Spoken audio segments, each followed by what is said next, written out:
Irmãos, abra comigo a sua Bíblia no livro de Judas. O livro de Judas é facinho de você achar. Você vai lá para o Apocalipse e volta a um livro. Nós vamos, com a graça de Deus, tentar trabalhar o livro todo nesse dia, os 25 versículos, tá? Mas, como o versículo-chave, eu gostaria que nós pudéssemos estar lendo o verso 3, tá? Que se a gente for para os nossos lares hoje, com o verso 3, assim, bem digerido, eu creio que a mensagem de Judas vai ser aqui bem entregue. Então, Judas, no verso 3, na minha versão, diz assim: Amados, quando empregava toda diligência em escrever-vos acerca da nossa comum salvação, foi que me senti obrigado a corresponder-me convosco, exortando-vos a batalhardes diligentemente pela fé que de uma vez por todas foi entregue aos santos. Amém? Irmãos, a carta de Judas, basicamente, ela trata sobre heresias, tá?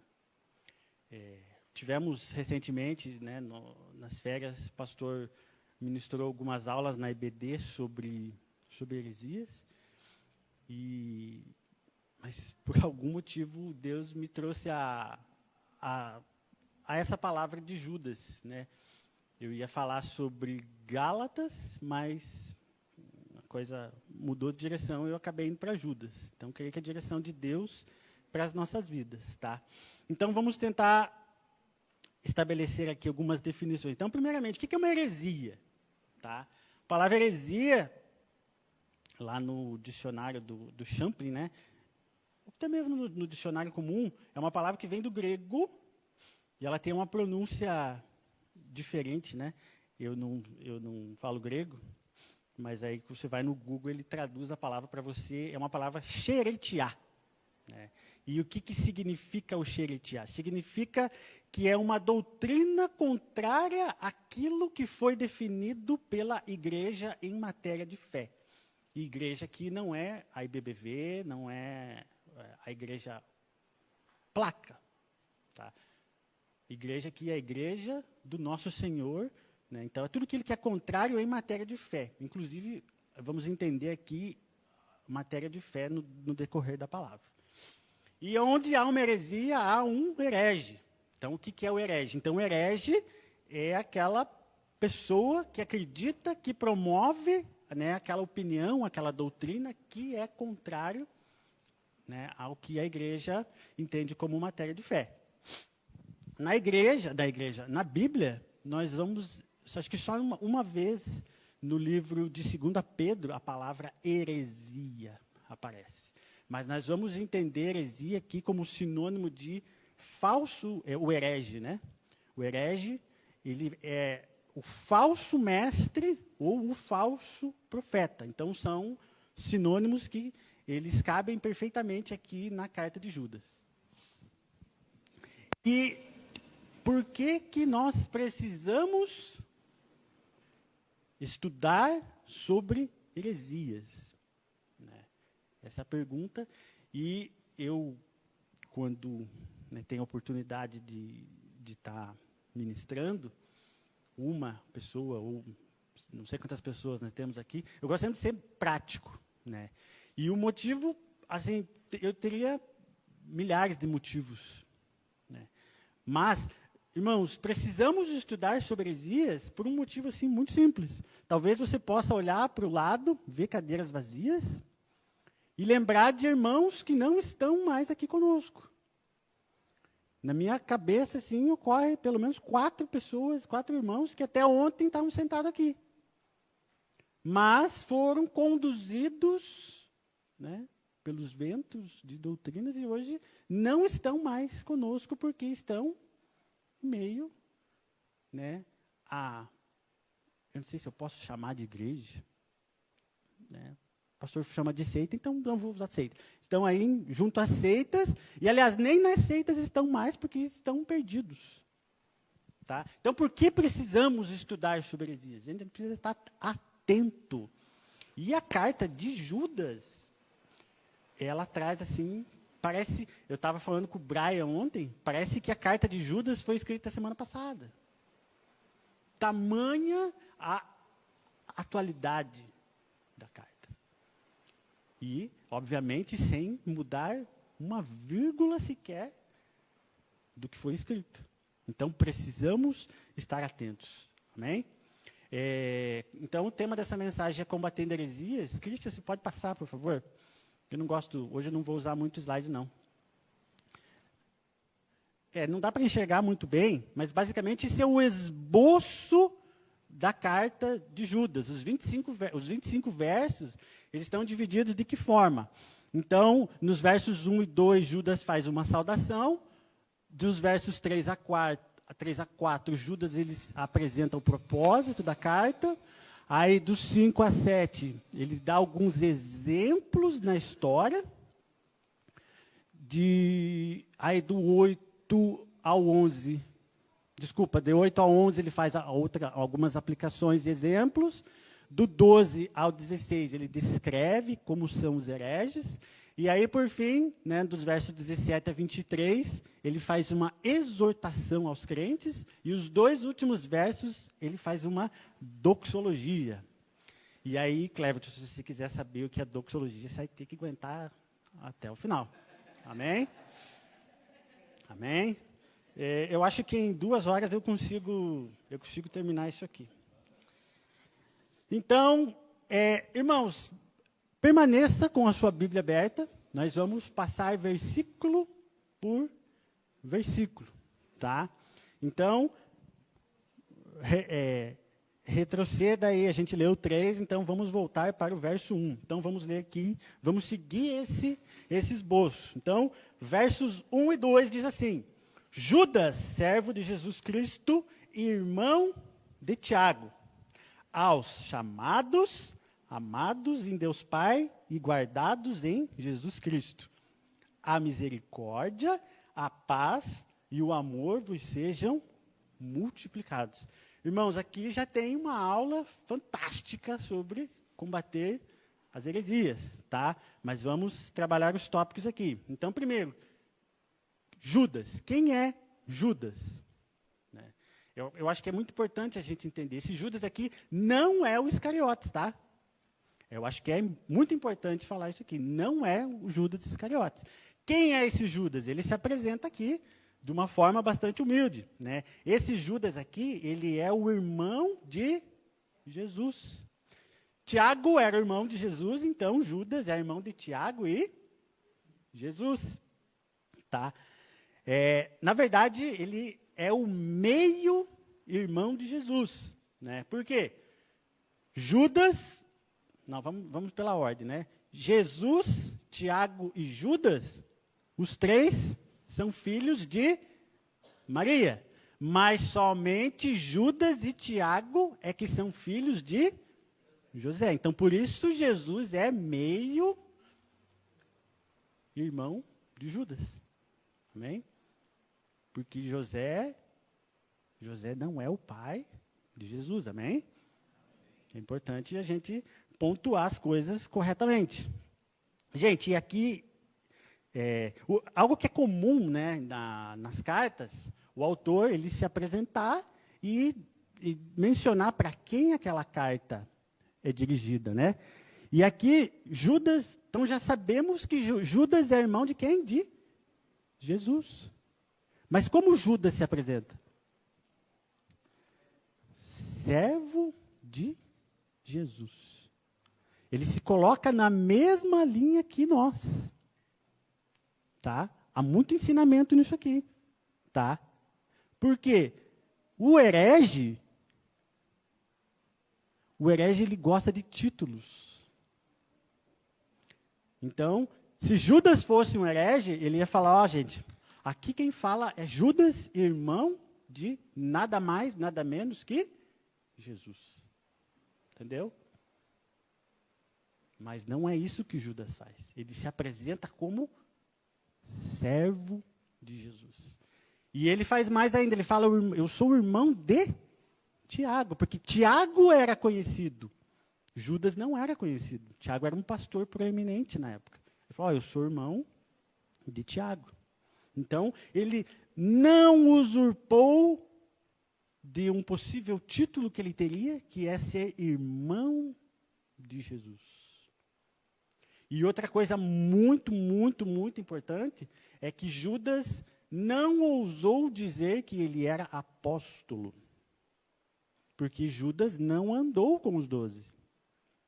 E ele faz, inclusive, muita referência aos apóstolos. Mas Judas não era apóstolo e ele não usurpou de um título que não lhe cabiam. Amém? Então, isso aqui já é uma lição extraordinária para que nós identifiquemos os hereges. Você vai ver um herege, eu sou o apóstolo não sei o quê. Tem muitos pseudo-apóstolos, falsos mestres, profetas. Colombo, aqui tem o profeta de Colombo. Não. Essas pessoas, elas usam títulos que não lhes pertencem. Amém? Então, essa é a apresentação. Então, e aí, na sequência, ele faz assim, quem são os destinatários da carta? Fantástico isso aqui. Né? Judas, ele não cita uma comunidade, uma igreja específica. Né? Paulo fala, Paulo aos romanos, Paulo à igreja da Galácia, Paulo à igreja de Éfeso. Não. Que Judas, ele não especifica uma comunidade. Então, o que nós podemos entender? Que é uma carta geral para toda a igreja. E, de fato, é. Né? E aí, Judas, ele cita aqui, né? Ele fala duas palavras. Chamados, amados e guardados. Durante a carta, a gente vai ver que Judas gosta muito de usar aqui os trinários. Só que nessas 3 palavrinhas, chamados, amados e guardados, existem 3 doutrinas bíblicas que Judas está citando aqui. Né? Quando ele fala os chamados, isso aqui é uma doutrina chamada a eleição incondicional. E o que é a doutrina da eleição condicional? Nós somos chamados por Deus. Primeira coisa. Somos chamados, somos eleitos por Deus. E por que incondicional? Porque Deus, ele me chamou, não porque eu sou bom, não porque eu falo bem, não porque eu toco violão e contrabaixo.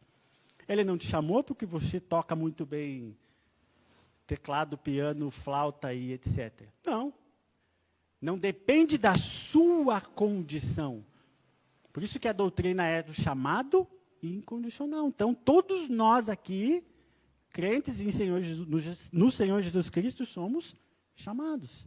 Então, essa é a doutrina da eleição ou do chamado incondicional. E a segunda, quando ele fala amados em Deus Pai, isso aqui é uma doutrina chamada graça irresistível. E o que é a graça irresistível?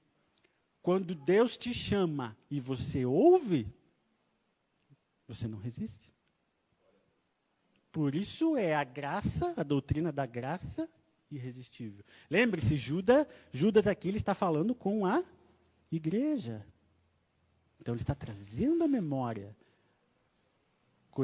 doutrinas importantes. E, por fim, quando ele fala guardados, isso aqui é a doutrina da perseverança dos santos. Lembra quando Jesus fala, Pai, aqueles que me destes, nenhum eu vou perder. Então, isso é a perseverança. Nós somos guardados. Amém?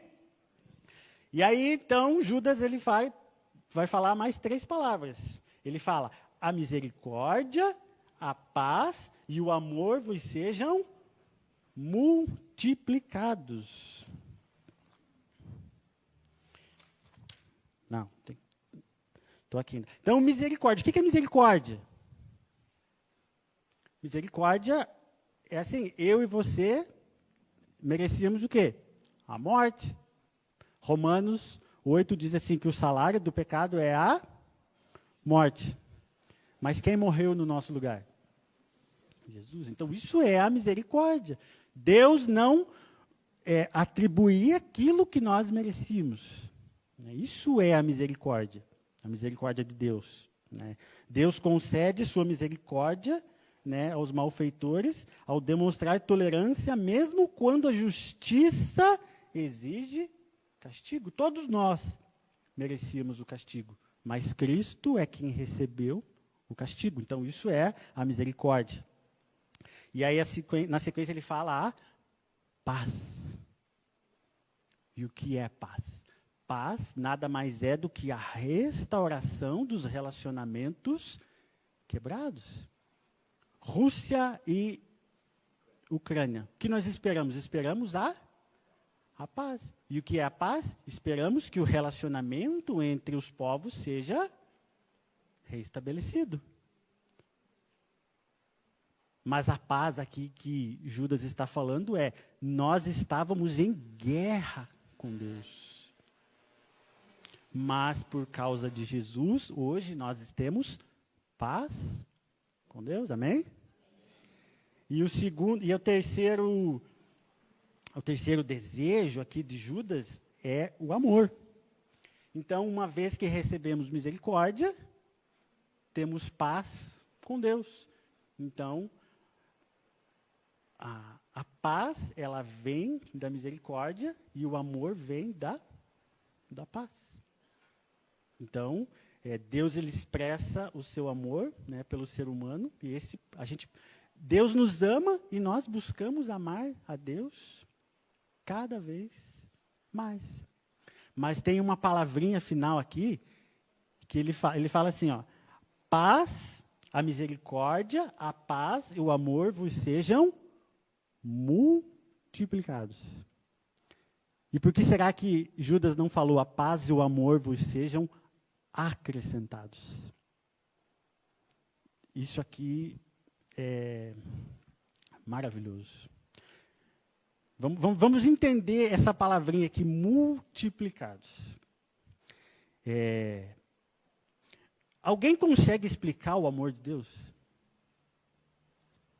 Alguém aqui é capaz de explicar o amor de Deus? Temos paz, temos misericórdia, temos o amor de Deus. E quanto mais a gente se aproxima de Deus, isso mais aumenta, e é algo que a gente não consegue explicar. E se Judas tivesse falado assim, amor, paz e misericórdia vos sejam acrescentados, me ajude uma conta aqui. 2 mais 2? Me ajuda aí, igreja. 2 mais 2? 4 mais 4? 8 mais 8? 16 mais 16? 32 mais 32? Isso é a adição, correto? Se o amor de Deus fosse acrescentado, a gente talvez conseguiria explicar. Mas Judas está dizendo, não, isso vos seja multiplicado. E agora eu preciso da ajuda de vocês. Vamos lá. 2 vezes 2. 4 vezes 4. 16 vezes 16. 256. 256 vezes 256. Isso é o amor de Deus em nossas vidas. O amor de Deus, ele é multiplicado. Até um determinado momento a gente consegue entender. Mas quanto mais eu amo a Deus, mais Ele me ama, e isso vira algo que a gente não consegue explicar. Amém? Então, por isso Judas fala, vos seja multiplicado ao invés de vos seja acrescentado. Amém, igreja? Dito essas coisas, então, passemos agora para o propósito da carta. Por que Judas escreveu a carta? Então, isso aí está lá nos versos 3 e 4. E o verso 3 diz assim, amados, quando empregava toda diligência em escrever-vos acerca da nossa comum salvação, foi que me senti obrigado a corresponder-me convosco, exortando-vos a batalhardes diligentemente pela fé, que uma vez por toda foi entregue aos santos. Verso 3. Existem assuntos que são importantes. A salvação é um assunto importante. Mas o combate às heresias é um assunto urgente. Judas está dizendo aqui, ó, eu estava escrevendo à igreja sobre a salvação, mas o Espírito Santo mudou as coisas e fez Judas tratar da combate à fé. Muito simples. Quem aqui já é salvo no Senhor Jesus Cristo? Irmão, se você tem fé, a sua salvação já está garantida. Nessa igreja aqui, nós queremos que ninguém perde a salvação. Então, o que está ganho, está resolvido. Mas o combate às heresias é um assunto urgente. Como eu já falei para os irmãos.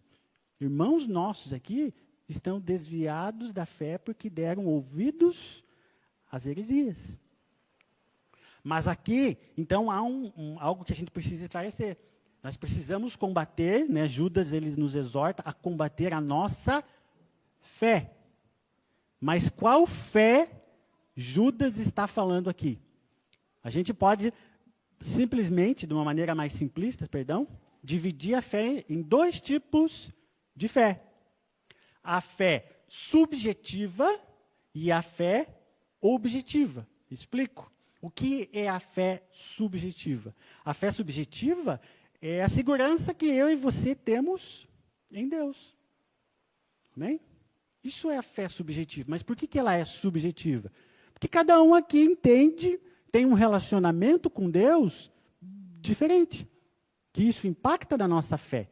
Então, por que ela é subjetiva? Porque cada um tem um entendimento particular sobre a fé que tem em Deus.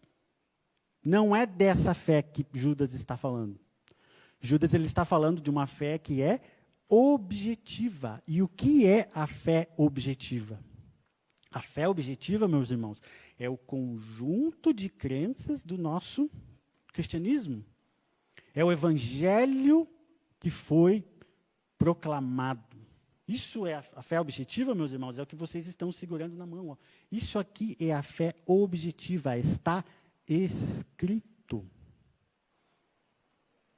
Mas que os hereges estão proporcionando algumas coisas diferentes. Tá? Então, ele nos exorta, ele nos convoca a trabalhar, a batalhar sobre a fé objetiva. E há, irmãos,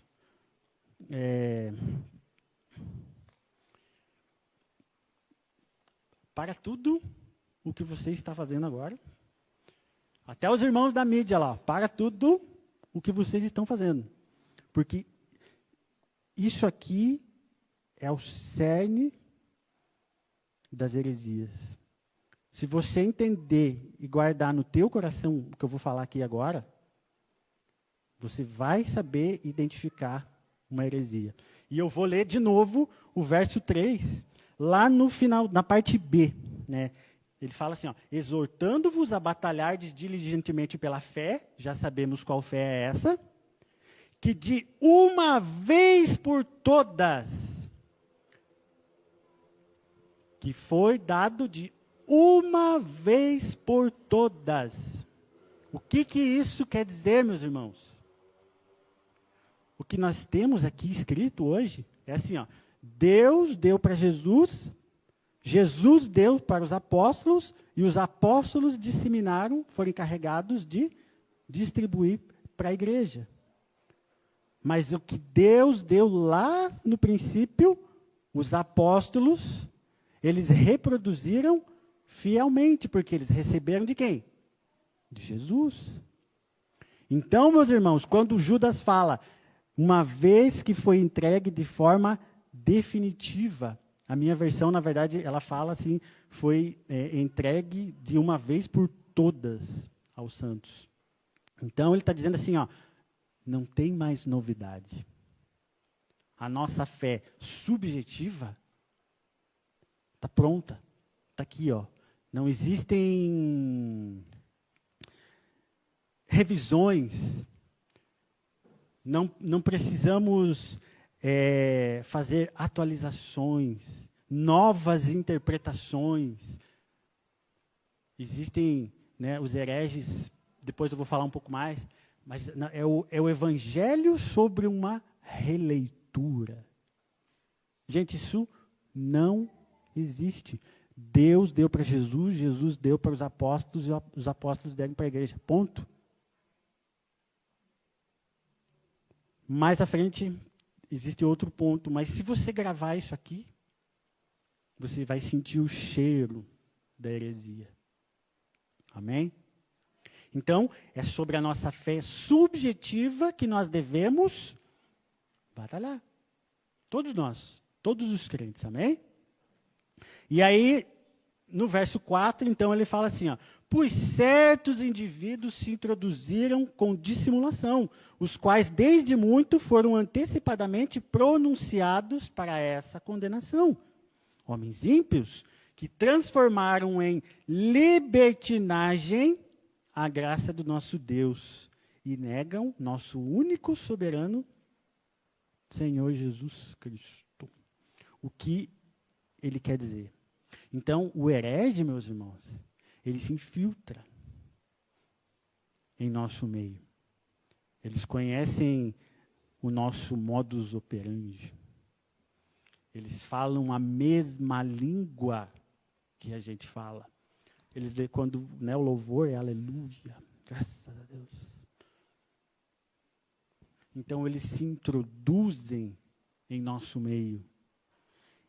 E por parecer, né, igual a nós, eles são pessoas dissimuladas. Eles têm um verniz de sinceridade. Eles parecem estar interessados nas ovelhas. Mas, na verdade, eles não estão. Mateus 13, 25, Christian.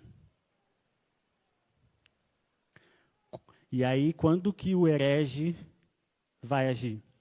Ele pega o crente que está dormindo. Mas enquanto os homens dormiam, veio o inimigo dele, semeou o joio no meio do trigo e retirou-se. Por isso nós precisamos estar atentos. Então, se você está dormindo, acorde. Porque o herege, ele pode te pegar. As heresias, elas podem te pegar. E essas pessoas, como Judas diz, são pessoas ímpias. Elas alegam pertencer a Deus, mas na verdade elas são inimigas de Deus. E aí o que mais Judas fala? Né? Eles transformam em libertinagem a graça do nosso Deus. E aqui eu vou dar um exemplo prático que resume tudo que a gente viu até aqui. Eu acredito que a igreja já sabe, né? Eu trabalho com o evangelismo em prisões já há mais de 10 anos. E recentemente, né, eu faço parte aqui do ministério da nossa igreja. Mas antes da igreja eu já trabalhava. Eu tinha um ministério toda sexta-feira no centro de triagem 1, ali no centro de Curitiba. E o que acontecia? Eram 4 cultos, das 9 às 11. Um atrás do outro. Descia a escada, 200 pessoas, depois 200, mais 200, mais 200. Era muito cansativo. E como lá era um lugar aberto, não tinha microfone, você falava, a voz ia embora.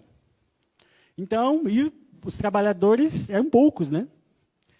E sempre foi um ministério sem placa, interdenominacional. Outros pastores também faziam parte desse ministério. Né?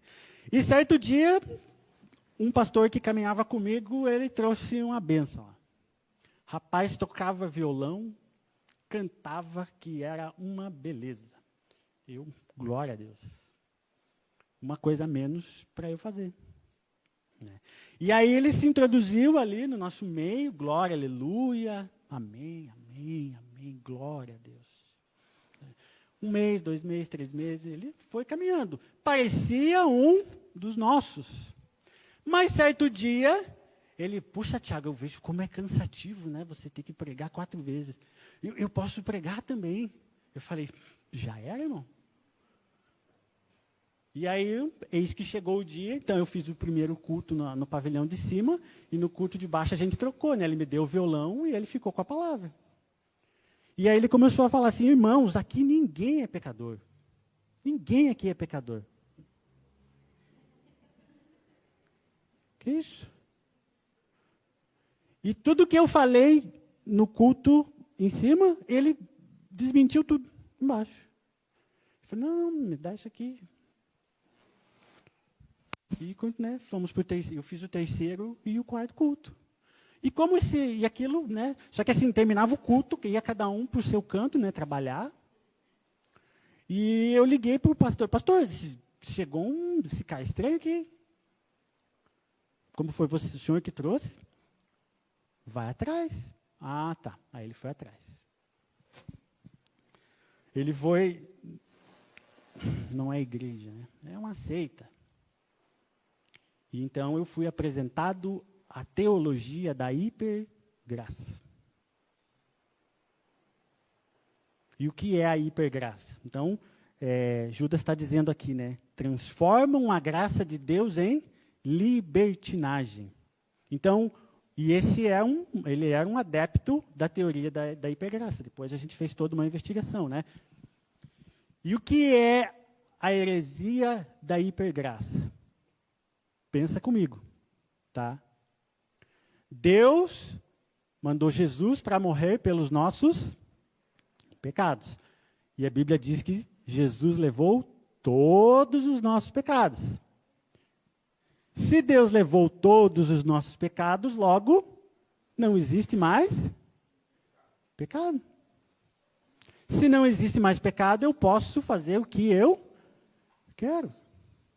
Se a salvação não é por obras, então quer dizer que se eu fizer ou deixar de fazer, não faz diferença.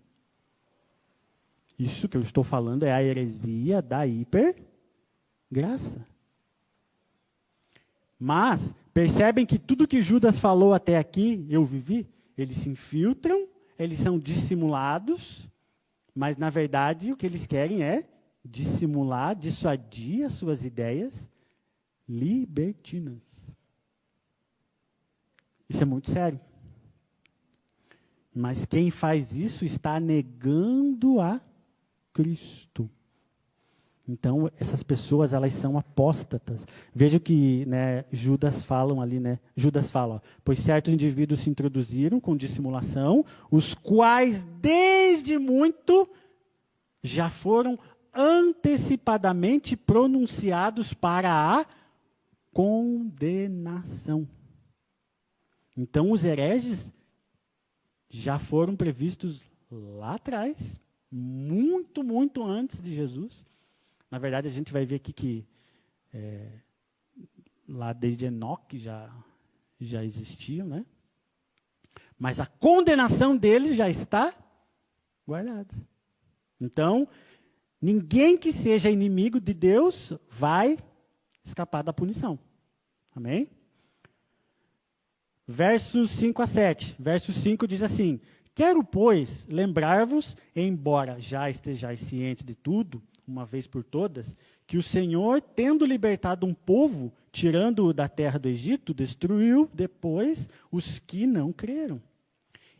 E a anjos, os quais não guardaram o seu estado original, mas abandonaram o seu próprio domicílio, ele tem guardado sob trevas, em algemas eternas, para o juízo do grande dia, como Sodoma e Gomorra, e as cidades circunvizinhas, que, havendo se entregado à prostituição como aqueles, seguindo após outra carne, são postas para exemplo do fogo eterno, sofrendo a punição. Então, o que Judas vai falar aqui agora, então, nos versos 5 a 7? Ele vai estar dando o exemplo do julgamento de Deus para os apóstatas, para os falsos mestres, para os hereges, né? Mas ele começa, então aqui o verso 5, né? Na verdade, ele está fazendo um elogio, né? Quero, pois, lembrar-vos, irmãos, eu sei que vocês já sabem essas coisas,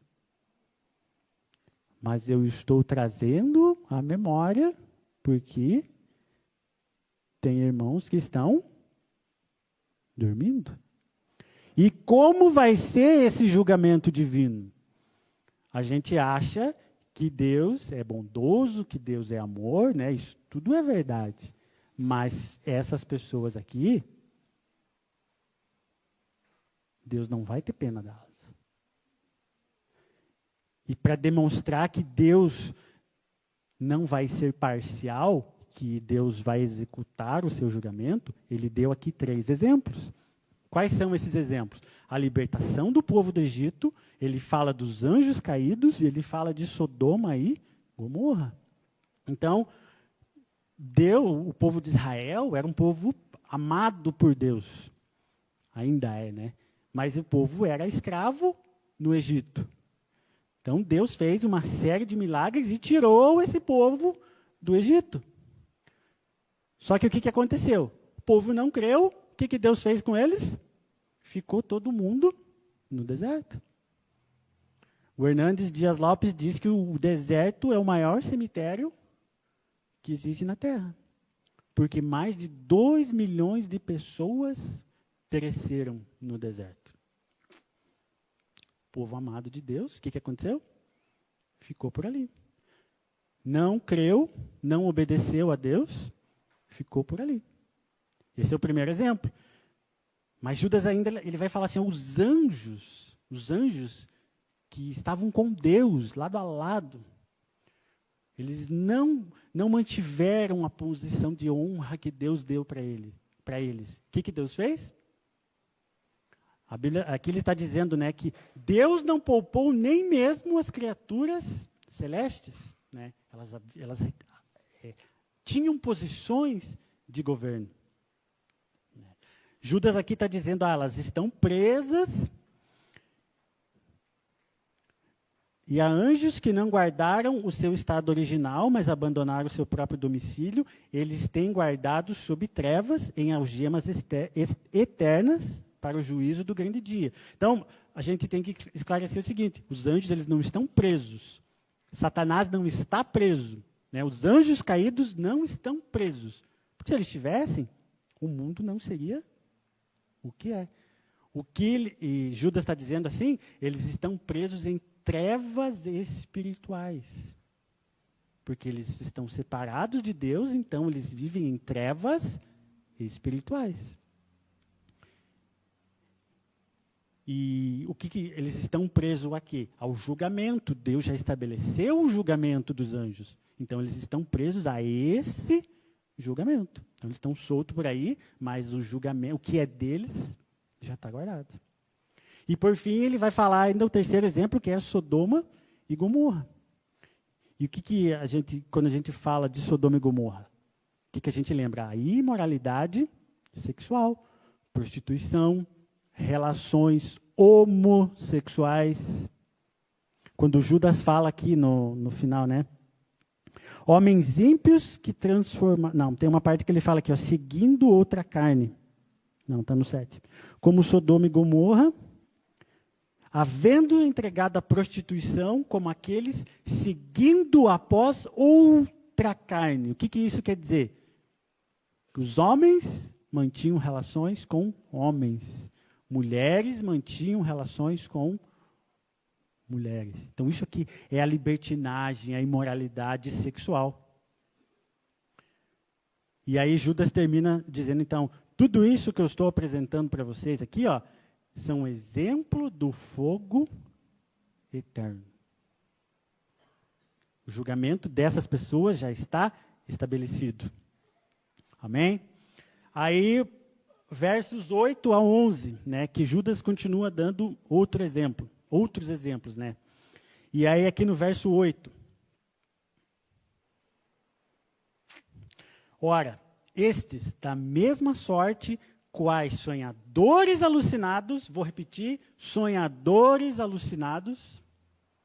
Eu vou repetir mais uma vez, sonhadores alucinados, não só contaminam a carne, como também rejeitam o governo e difamam autoridades superiores. Contudo, o arcanjo Miguel, quando contendia com o diabo e disputava a respeito do corpo de Moisés, não se atreveu a proferir juízo infamatório contra ele. Pelo contrário, disse: o Senhor te repreenda.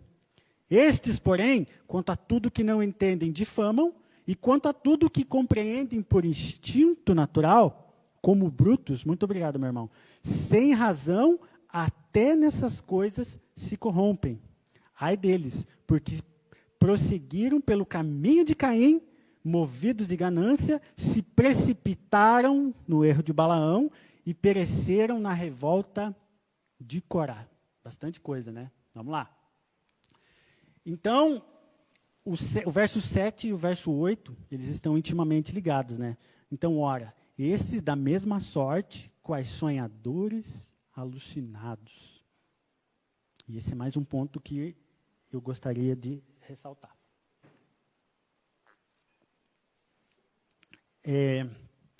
Pastor Augusto Nicodemos, ele tem um estudo sobre as heresias.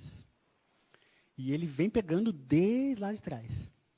Mormonismo, adventismo, testemunha de Jeová, etc, etc e etc. Existe um ponto comum entre todos esses hereges. Cris, coloca o slide lá. Eu vou citar um, que foi o qual eu estudei,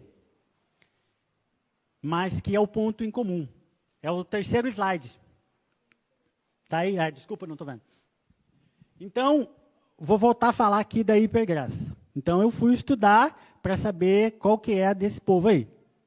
Então, o fundador, o herege pai da hipergraça é não sei se ele é indiano, ele é daquela região lá asiática, né? Chamado Joseph Prince. Joseph Prince. Ele tem vários livros, não leio nenhum. Ele tem lá Revolução da Graça e Destinados a Reinar. Que, infelizmente, você vai achar ele na Amazon, até no Mundo Cristão você vai achar esses livros. Infelizmente. Mas o que eu quero falar? Seus principais ensinos se baseiam no entendimento adquirido em revelações sobre a graça de Deus, conforme ele mesmo conta. Tudo começou em 97, quando eu ouvi distintamente a voz do Senhor dentro de mim. Não era uma impressão do Espírito, era uma voz. E eu ouvi claramente Deus me dizer: filho, está tudo errado. Deus apareceu para mim e disse que está tudo errado. Existe uma outra heresia, que é do G12, que é do César Cavaleiros, que ele fala assim, que Deus apareceu para ele, olha só, os discípulos, César, entenderam tudo errado. O discipulado tem que ser 12 pessoas. Por isso que chama, é o grupo de 12. É também ali o MDA, né, o Movimento Discipulado Apostólico. Mas o que todas as heresias têm em comum é que Deus apareceu para os caras. E falou que está tudo errado. Jesus ensinou errado. Por isso que os discípulos não entenderam. Esse meu filho Jesus é um homem bom, mas nisso aqui ele errou. Então, todas essas heresias têm como base uma possível hipotética ilusão de que Deus apareceu para alguém e trouxe uma nova verdade. Como Judas chama essas pessoas? Sonhadores alucinados. Deus deu para Jesus, Jesus deu para os apóstolos deram para a igreja. Qualquer coisa diferente disso são sonhadores alucinados. E aí, Judas vai falar que essas pessoas, elas não se submetem a ninguém. Até o momento em que elas estão quietinhas ali, amém, amém. Mas quando elas são descobertas, elas não obedecem a ninguém. Elas rejeitam pastores, autoridades espirituais, autoridades políticas. Essas pessoas, elas não respeitam ninguém. E Judas já está falando aqui que elas não respeitam nem autoridades superiores, né? Mas, principalmente, eles não respeitam a Deus. Eles rejeitam a Jesus. E por isso é a condenação dessas pessoas, né? E ali, em um determinado momento, né? Então, elas são pessoas inclusivas, pessoas arredias. Quando elas são descobertas, e eu tive esse problema, elas saem xingando todo mundo. É porque vocês são os crentes do Pauoco. Mas Judas fala dessas pessoas aqui. Ele está falando assim, ó. Contudo, o arcanjo Miguel, quando contendia com o diabo e disputava a respeito do corpo de Moisés, não se atreveu a proferir juízo infamatório contra ele. Pelo contrário, disse, o Senhor te repreenda. Algumas explicações aqui são necessárias, né? Judas está fazendo referência aqui, não tem na Bíblia isso aqui, aonde que Miguel está discutindo com o diabo, né? Não tem isso aqui na Bíblia. Tem aonde? Só tem aqui. E lá no livro de Zacarias também. Zacarias 3. Da onde Judas tirou isso aqui? Isso aqui é um livro apócrifo chamado A Assunção de Moisés. É apócrifo porque não está no cânon, é um livro apócrifo. Então, Judas conhecia esse livro. E lá nesse livro, então, diz mais ou menos assim, quando Moisés morreu, Deus queria preservar o corpo de Moisés para que o povo não fizesse uma imagem de Moisés. Então, Deus mandou o arcanjo Miguel, ó, vai lá e pega o corpo de Moisés e traz para mim. Só que na hora que ele foi pegar o corpo de Moisés, quem estava lá? Satanás. Por quê? Os assassinos pertencem a quem? A Satanás. Então, houve uma briga ali de Satanás com Moisés. Satanás falou, esse aí, Moisés é assassino, ele matou o egípcio, ele me pertence. Mas o que o arcanjo Miguel fez?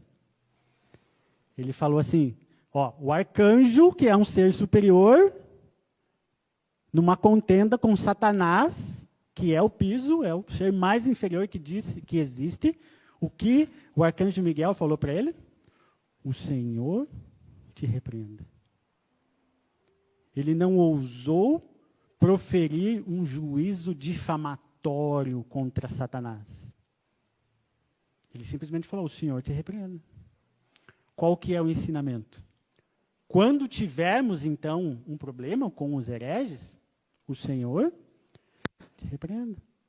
Você não está errado, não vai apontar o dedo. O Senhor te repreenda. Amém? Tá, Tiago, mas um livro apócrifo, como é que é esse negócio aí? Se é apócrifo, é porque não é inspirado. Se fosse inspirado, ele estaria aqui, correto? O livro não é inspirado, mas essa passagem, sim. Essa passagem do livro de Assunção de Moisés, ele é inspirado. Como é que eu sei? Está aqui. Se você procurar no Google o livro apócrifo Assunção de Moisés, você vai achar. É bem pequenininho. Ou se alguém precisar, pode pedir que eu tenho. Amém? E aí no verso 10 ele fala assim, estes, porém, quanto a tudo o que não entendem, difamam.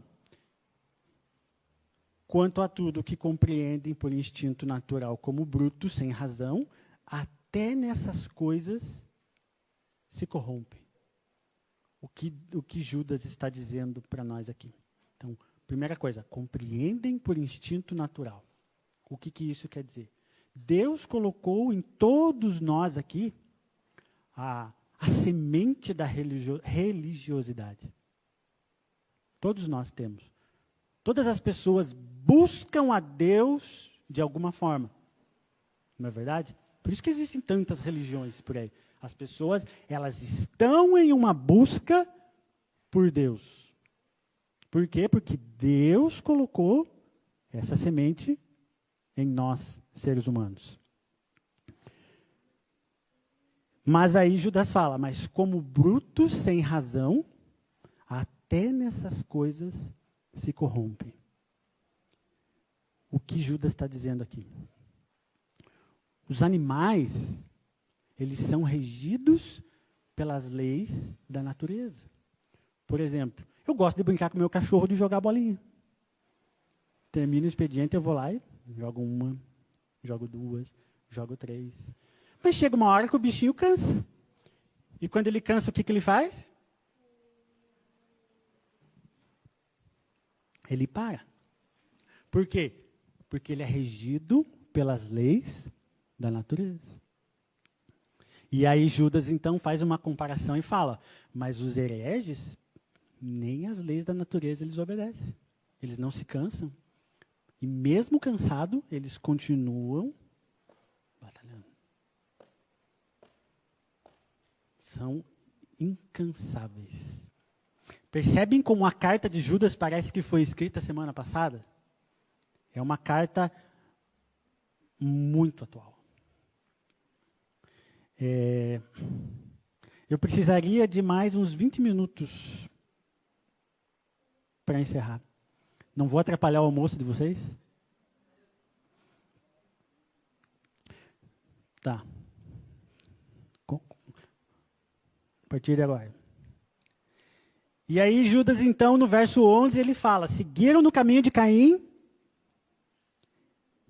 persistiram no erro de Balaão e fala da revolta de Corá. Gente, isso aqui é uma descrição perfeita de como surge um herege. Caim, quem foi Caim? Gênesis capítulo 4. O que Caim tem a ver, né? Por que Judas cita Caim? O Augusto Nicodemos diz que Caim foi o primeiro falso profeta da Bíblia. Né? Por quê? Deus havia estabelecido uma forma de ser adorado. Abel trouxe das primícias. Caim trouxe do fruto da terra. Caim, ele quis adorar a Deus do jeito dele. João, 1 João 3,12, diz assim que a oferta de Caim não foi aceita porque as obras de Caim não foram aceitas porque as suas obras eram más. Então, quem era Caim? Não, eu vou levar a vida do meu jeito, e vou adorar a Deus do meu jeito. Só que então, porque as suas obras eram más, Deus não aceitou as ofertas de Caim. E na sequência ele fala, o erro, persistiram, seguiram no erro de Balaão.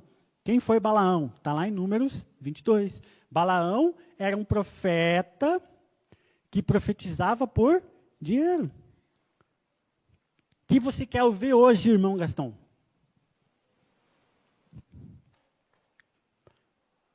Pagou, eu profetizo o que você quiser. Esse era Balaão.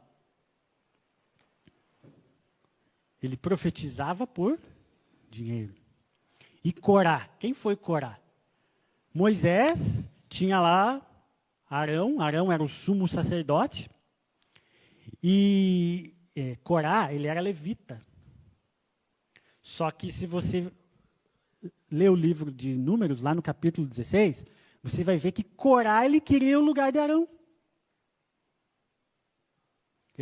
Ele montou uma revolta, por isso a revolta de Corá. Né? Mas por que Arão tem que ser o sumo sacerdote? Qualquer um aqui pode ser o sumo sacerdote, Moisés. Então ele insuflou as pessoas a se revoltarem contra Arão e Moisés. Corá. O que Deus fez? Mandou todo mundo sair do acampamento deixa só a família de Corá e os seus seguidores e a terra engoliu. Então, quem são os hereges? Eles inventam religiões, assim como Caim estava inventando uma religião para ganhar dinheiro, assim como Balaão, e porque eles amam títulos, posições, assim como Corá. Entendido isso aqui? Seguindo então, agora dos versos 12 a 16, Judas vai dar mais algumas demonstrações de como são os hereges, né? Então ele fala assim: estes homens são como rochas submersas em vossas festas de fraternidade, banqueteando-se juntos sem qualquer recato, pastores que a si mesmos se apacentam, nuvens sem água impelidas por ventos, árvores em plena estação dos frutos, destes providos duplamente mortas, desarraigadas, ondas bravias do mar que espumam as suas próprias sujidades, estrelas errantes, as quais tem sido guardada a negridão das trevas para sempre. Quanto a estes, foi que também profetizou Enoque, o sétimo depois de Adão, dizendo: eis que veio o Senhor entre as suas santas miríades, para exercer juízo contra todos e para fazer convictos todos os ímpios acerca de todas as obras ímpias que impiamente praticaram, acerca de todas as palavras insolentes que os ímpios pecadores proferiram contra ele. Os tais são murmuradores, descontentes, andando segundo as suas paixões. A sua boca vive propalando grandes arrogâncias. São aduladores dos outros por motivos interesseiros. Então, ali, dos versos 12 a 13, Judas ele, né, dá um monte de adjetivos para os hereges. Né? Rochas submersas. Né? Por que rochas submersas? Então, se você está navegando, se você está andando com um barco pequeno ou grande, a rocha submersa, como o nome diz, ela é submersa, você não vê. Ela é muito perigosa, porque se você bater, o barco vai afundar. Então, essas pessoas são como rochas submersas. Pastores que a si mesmo se apacentam, ou seja, eles não estão preocupados com o rebanho. Eles querem apenas o dinheiro do rebanho. Nuvens sem água, impelidas pelo vento. Lembro na época do rodízio de água? Seca, né? Eu ficava na janela do escritório, falava para minha esposa: hoje vai chover. Estou vendo a nuvem, ó, preta, vai chover. E aí, não tinha nada. Era só uma ilusão. Né? Decepção. Essas pessoas, elas nada mais são do que uma decepção. E Judas prossegue dizendo: são árvores que não têm frutos. Como elas rejeitam a Cristo, essas pessoas elas não têm o Espírito Santo. Então, elas são mortas. Elas não têm raiz. Por isso, Judas está dizendo que são árvores em plena estação, mas destes desprovidas. Ondas bravias do mar que espumam as suas próprias sujidades. Agora, no inverno, normalmente sempre dá ressaca ali em Matinhos. Você vai ver o que aquelas ondas bravias trazem. Só sujeira. A analogia que Judas está fazendo. Né? Estrelas errantes. Naquela época, ainda hoje, né? Mas ninguém mais se orienta pelas estrelas.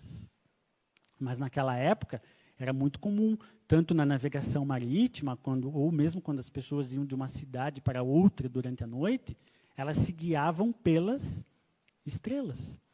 Mas Judas está dizendo aqui que essas pessoas são estrelas errantes. E o que é uma estrela errante? Né? Uma noite estrelada aí que tiver, você pode ficar olhando para cima. Né? Uma hora vai passar alguma coisa ali. Aquilo ali é uma estrela errante. Você não pode se guiar por uma estrela errante. Amém?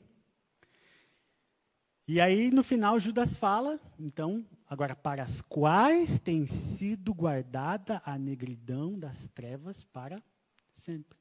Então, o julgamento dessas pessoas Mais uma vez, conforme vimos no verso 6, o julgamento dessas pessoas já está definido. E aí, no verso 14, Judas fala ali de Enoque. Ele conta uma história ali falando Enoque, né? Quanto a estes, foi que também profetizou Enoque, o sétimo depois de Adão, dizendo: Eis que veio o Senhor entre as suas santas miríades para exercer juízo contra todos e para fazer convictos todos os ímpios acerca de todas as obras ímpias que impiamente praticam, acerca de todas as palavras insolentes, e por aí segue. Aqui mais um livro apócrifo que Judas está citando, que se chama Primeiro Enoque, tá? Mas o que é importante aqui, né? Então, Enoque, quem foi Enoque? O sétimo depois de Adão. Estamos lá em Gênesis. E lá em Gênesis, o juízo dessas pessoas já estava escrito. É isso que Judas está dizendo aqui.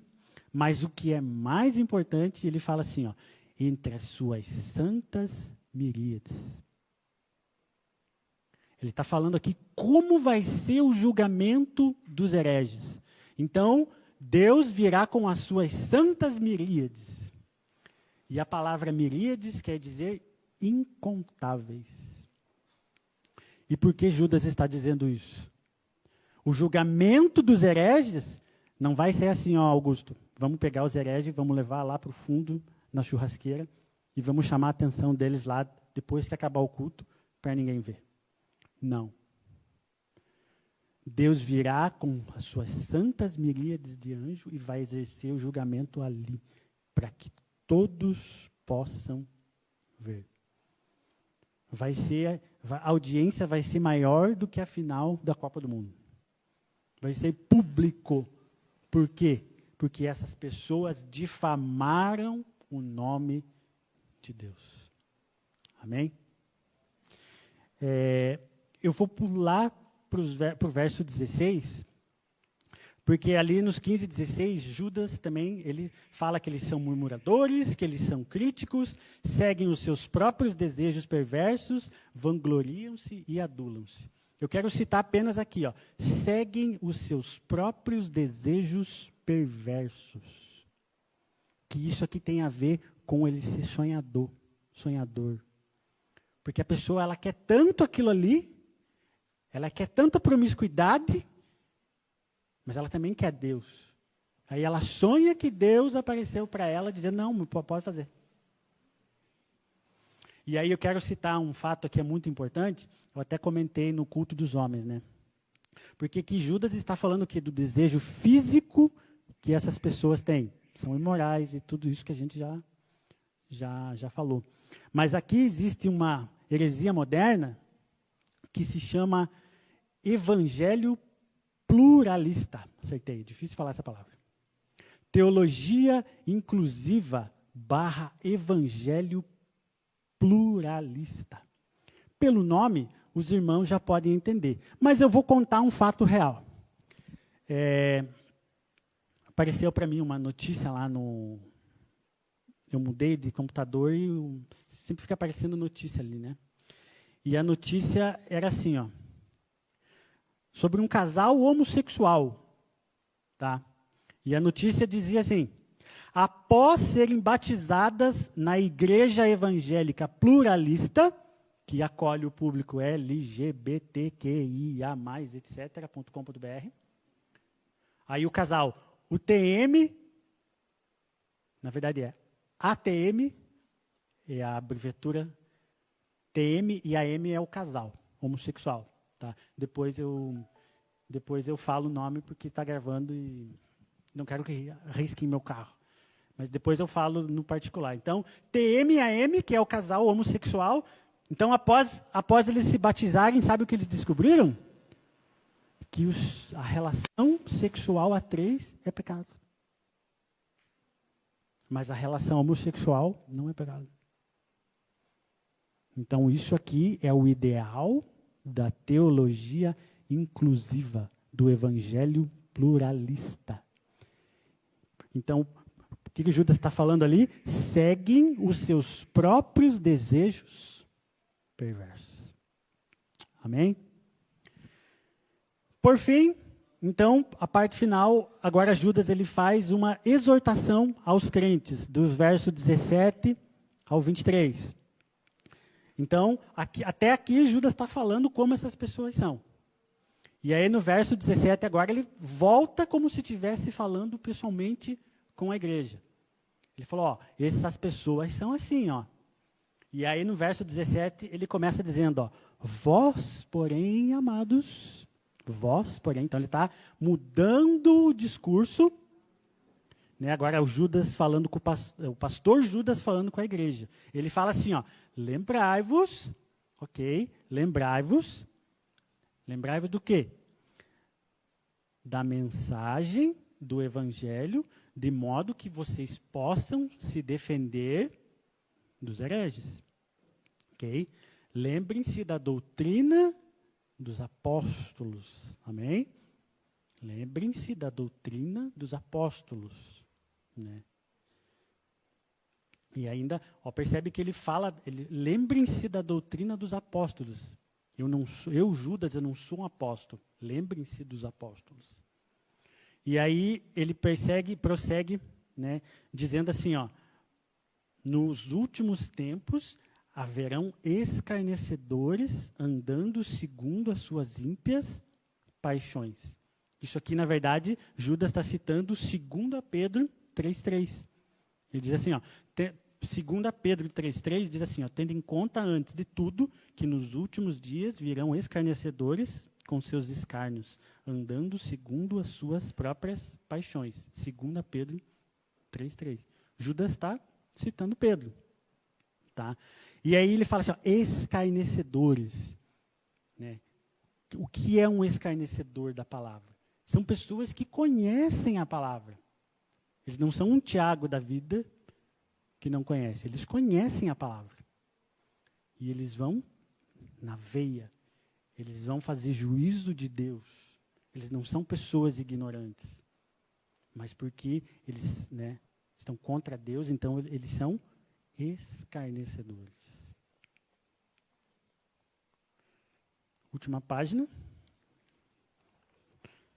Bom, eu tinha pedido 20, no meu já passaram 2 minutos, tenho mais 18 ainda. Essas pessoas não têm o Espírito. Amém? E aí, né, por isso Judas faz aquele contraste, ó, vós, porém. E aí Judas vai dar uma série ali de 4 orientações que estão lá nos versos 20 e 21, que diz assim, vós, porém, amados, edificando-vos na fé santíssima, orando no Espírito, guardai-vos no amor de Deus, esperando a misericórdia de nosso Senhor Jesus Cristo para a vida eterna. Compadecei-vos dos que estão na dúvida. Coisas importantes aqui. Então, primeira coisa, edifiquem-se na fé. Edificando-vos uns aos outros na fé. Qual fé? Essa aqui. A fé objetiva. Vem na EBD, domingo de manhã, onde nós aprendemos sobre a nossa fé. E ele prossegue dizendo, orando no Espírito. Isso quer dizer que precisamos depender do Espírito Santo, porque a Bíblia fala que o Espírito Santo intercede por nós, porque as nossas orações são imperfeitas. Guardai-vos no amor de Deus, em meio às incertezas, às lutas, às dificuldades, guardai-vos no amor de Deus. Lembrem-se que Deus não vai nos abandonar. As lutas virão, mas Ele estará conosco. Esperando a misericórdia do nosso Senhor para a vida eterna. Então, haverão 2 julgamentos. O primeiro, dos ímpios, condenação eterna. Os santos receberão o julgamento para o galardão. Amém? Então, esperando a misericórdia do nosso Senhor, na esperança da vida eterna. E aí no 22 ele fala assim, ó, compadecendo-se dos que estão no engano. Isso aqui é importante. O que Judas está dizendo aqui? Primeiro, que nem todos são hereges. Algumas pessoas, elas apenas estão vivendo no engano, elas caíram na lábia. Então Judas fala, ó, compadeçam-se dessas pessoas. Porque todos nós, irmãos, todos nós, sem exceção, todos nós erramos. Eu erro, tu erras, ele erra, nós erramos. Porque a gente só vai ser perfeito na glória. Até lá, nós vamos errar. Na justificação, nós somos salvos do pecado. Na santificação, nós somos salvos do poder do pecado. Mas somente na glorificação é que nós estaremos livres do pecado. Até lá, nós vamos errar. E Judas então prossegue dizendo, ó, salvai-vos arrebatando-os do fogo do pecado. Irmãos, eu e você não podemos salvar ninguém. Quem salva é Jesus. Mas nós, salvos em Jesus Cristo, podemos ministrar a salvação para outras pessoas. Por quê? Se você está aqui hoje, alguém ministrou a salvação para você. Simples assim. Alguém falou de Jesus para você. Isso é ministrar a salvação. E é isso que ele está dizendo, ó, salvando-os do fogo do inferno. E aí, por fim, ele fala assim, quanto aos outros, sede também compassivos em temor, detestando até a roupa contaminada pela carne. O que isso quer dizer? E aqui eu lembrei de mais uma história. Por exemplo, eu vou lá no boteco evangelizar os bêbados. Falei. Posso ir? Posso ir. Eu já fiz isso muitas vezes. Já fui embaixo de ponte evangelizar drogado. Mas Judas fala assim, ó, você pode ir, mas detestando até a roupa que esses caras usam. O que ele quer dizer? Cuide-se para não se contaminar. E eu vou ter que falar a história. Então, lembra da história da hipergraça que eu falei? Que eu falei, pastor, vai lá ver. Tá, não é o pastor Faustino, tá? Vocês não conhecem. Vai lá e resolve essa bronca aí. E o pastor, não, deixa comigo. Pastor, foi lá. E aí, ele foi e à noite ele me ligou. Tiago, fiquei de cara. Lê aí a doutrina deles. Eu acho que faz sentido.